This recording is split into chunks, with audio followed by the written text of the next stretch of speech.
Redditors who at any point have been in such a deep state of depression that you didn't want to do anything. What is something that helped you get out of it? I'm so ashamed of my depression that the fear of my family finding out makes me act as normally as possible. Heart jumped out of my chest when I read this. I felt this way for years. If you have family who care about you, tell them. This is an illness potentially worse than any other. Let go of the shame and you can start to feel better. Another hard lesson for me to swallow was that if your family want to help you, let them even if the thought horrifies you. Whatever the case, there is a whole thread of people here. You are not alone. I want to tell people but I just can't. Reading about other people being depressed seems to help for some weird reason. You are not alone, said often but seldom really heard. Same. I fell in love with Jodi Picoult books during a long bout of depression. Misery loves company? I dragged myself out of bed and went for a walk with my little cousin. Having him hand me flowers and point out planes was the most hopeful thing I've ever experienced. It was as if I was seeing the world from his joyful perspective, instead of through my own hopeless one. It's amazing the curiosity of kids. They don't know the pain of depression and their simple joys can be contagious. I would caution that depression presents differently in children. They may not be able to articulate it like an adult, but they can certainly experience intense and overwhelming psychological distress. It's that true beauty of the innocence of children.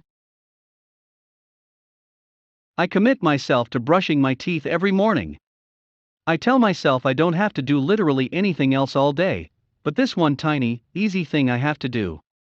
So I brush my teeth, with full permission to go back to bed and wish I was dead right after. But usually once I've done it, I feel like maybe I can do one more thing today. But that's all. I don't have to do anything else at all today, but I can probably manage to brush my hair. So I do that.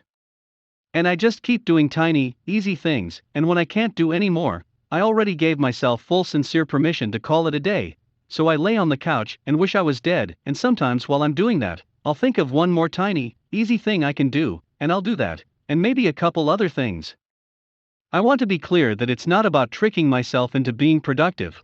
It's about being accepting of my bad days and giving myself permission to do the absolute minimum until the next day, when I will reevaluate where I'm at and what I can do.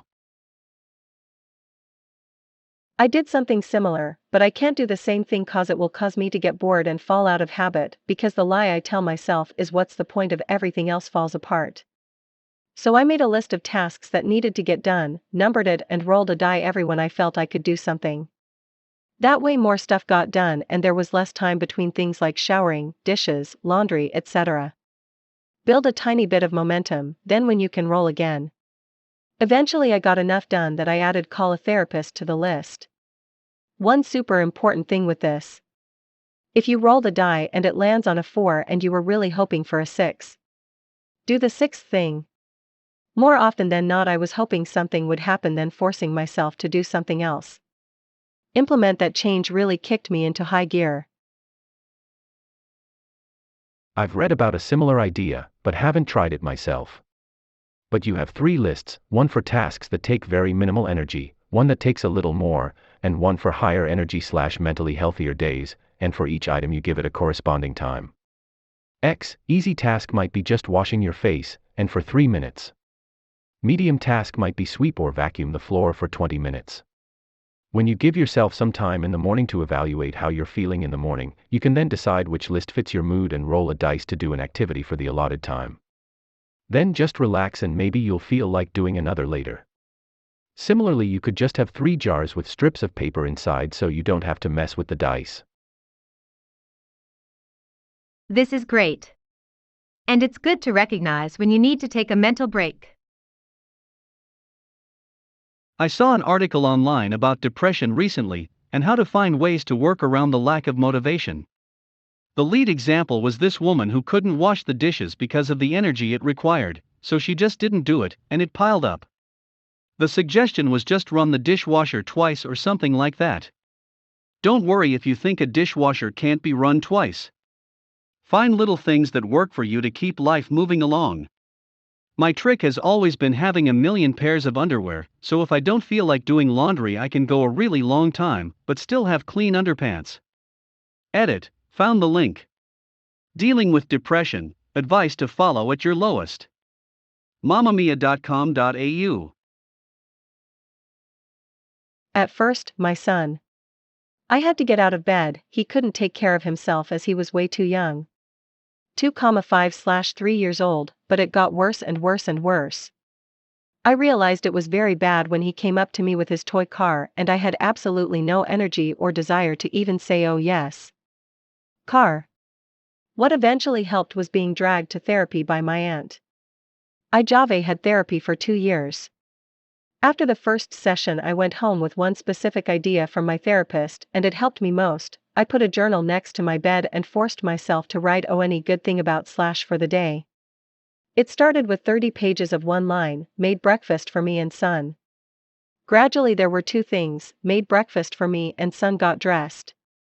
2 notebooks later I could write things as thought of a morning routine and eventually completed full morning routine. I have recovered but still have setbacks as I have recurring depression episodes. My son is now 9 years old and he kind of knows what is going on when I have one of the episodes and he knows about the notebooks. To this day I still use them. It has never gotten back to just one line a day. Most beautiful thing? If I can't think of something, my son can think of something.